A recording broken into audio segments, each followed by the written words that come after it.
Have you ever felt like you're just pouring information into a leaky bucket?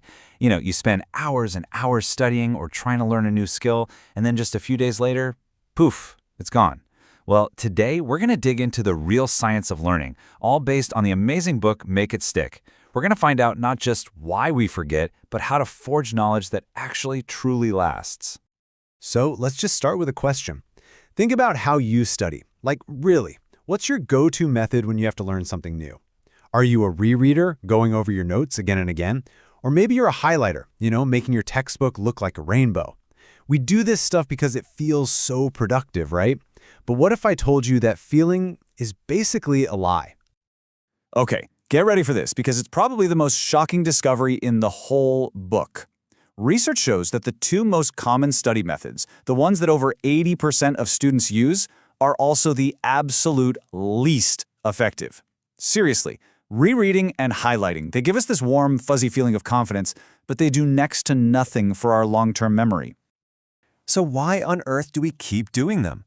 Well, it's all because of this powerful little trick our brain plays on us called the illusion of knowing. It's that moment you reread a paragraph and think, oh yeah, I know this. This looks familiar.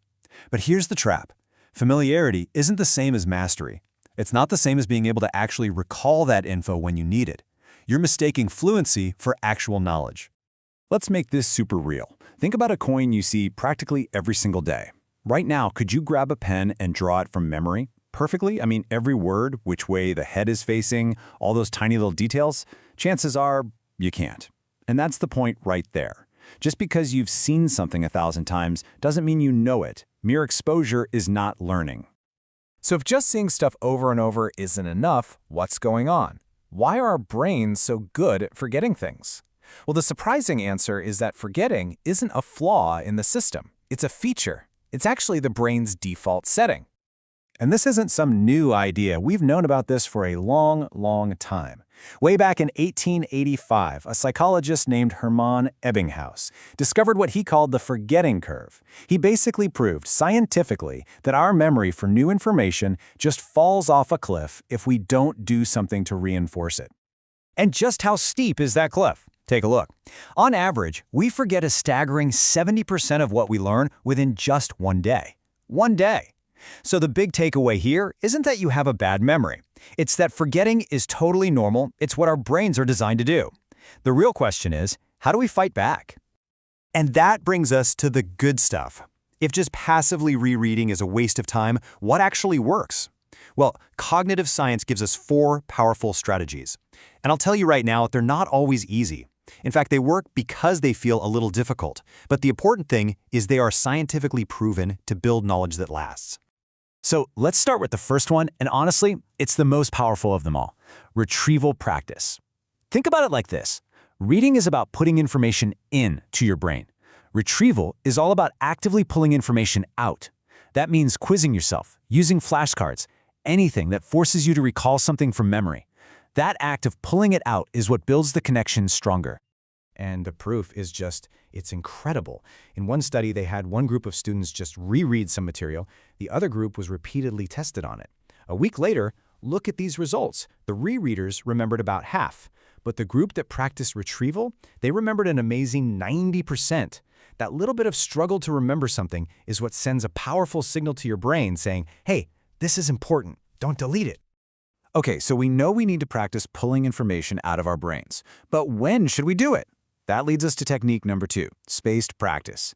Now, this is going to sound totally backwards, but the secret is to wait. You need to allow a little bit of time to pass so you actually start to forget. I know, it sounds crazy, but that little bit of forgetting makes your brain work harder on the next retrieval. And that hard work is what builds a super strong, long-lasting memory. There's this classic example from the book with 2 groups of surgical students. One group crammed all 4 of their lessons into a single day. The other group spaced those same lessons out, 1 a week for 4 weeks. So, a month goes by, who do you think did better? The spaced practice group performed way, way better. The crammers, they made some pretty serious mistakes. So cramming might get you through a test tomorrow, but for long-term mastery, it's a disaster. So really, the whole process boils down to this simple formula. You absorb something new, you wait long enough that it gets a little hazy, you forget a bit, then you force yourself to retrieve it, and you just repeat. It's kind of like forging a sword, right? You heat it up, you hammer it into shape, you let it cool, and then you do it all over again. Every single cycle makes the metal and your memory stronger. Okay, let's build on that with our third technique, interleaved practice. This just means mixing things up. Instead of studying one topic in a big block, like doing 20 problems on calculating the volume of a sphere, you mix it up. You do one sphere problem, then a cone problem, then a pyramid problem. Now, just like our other techniques, this feels harder. Doing one thing at a time, what they call blocked practice, it feels like you're making faster progress. But interleaving, or mixing it up, it forces your brain to figure out which strategy to use for each problem from scratch. It feels slower for sure, but it builds a much more flexible understanding that pays off big time in the real world, like on an exam, where all the problems are jumbled up anyway.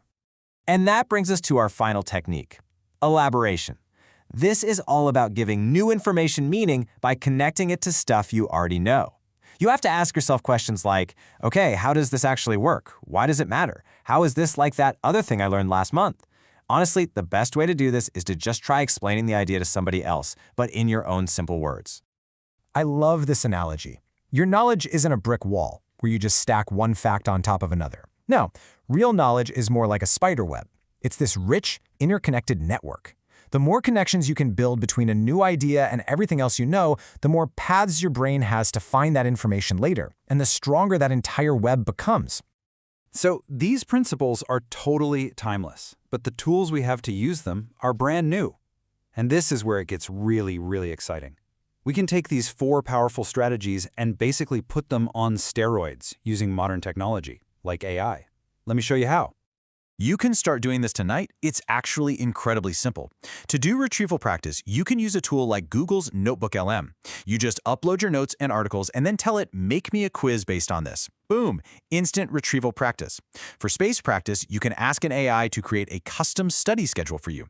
For interleaved practice, upload a few different chapters and say, make a quiz that mixes questions from all of these. And for elaboration, just ask it, explain this to me like I'm 10 years old, or give me a new analogy for this. It's like having a tireless study partner who's available 24/7. So we've gone through 4 super powerful techniques, but the book makes it really clear that the true secret to mastery isn't just about learning a few tricks. It's about a fundamental shift in how you approach the whole idea of learning itself.